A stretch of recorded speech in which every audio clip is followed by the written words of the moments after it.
Hi மக்களே, இன்றைக்கி பார்த்திங்கன்னா காளி பூஜை நைட்டு 12 மணிக்கு. அந்த 12 மணி காளி பூஜைக்கு வந்துவிட்டோம். ஆனால் எங்கள் ஊரில் திரை கிடையாது.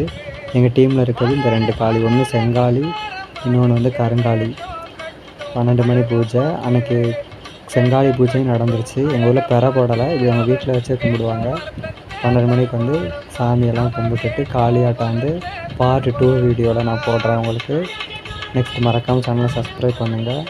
சாமி ஆடிட்டு அவங்க இன்னொருத்தவங்க இருக்காங்க, அவங்க வந்து கருப்பசாமி ஆடுவாங்க. இந்த வட்டம் எங்கள் டீமில் இன்னொரு காளி வந்து வரல. அவங்க வந்து மயான காளி. இது 2 கருங்காலி ஒன்று, செங்காலி ஒன்று. அவங்க வந்து முத்தாரம்மா சாமி ஆடுறவங்க. அவங்க தான் மொதல் எங்கள் ஊரில் இந்த கோயிலுக்கு போனாங்க சொன்னாங்க அப்படின்னு சொல்கிறாங்க, தெரியல. நெக்ஸ்ட்டு காளியாட்டம் வந்து நான் இதை பார்ட் 2 வீடியோவில் கண்டிப்பாக போடுறேன். மறக்காமல் சேனலை சப்ஸ்கிரைப் பண்ணிக்கோங்க. இன்றைக்கி வந்து அக்னி சட்டி எடுக்கிற வீடியோ, இது நேற்று எடுத்த வீடியோ இன்றைக்கி போஸ்ட் பண்ணுறேன். பாய்.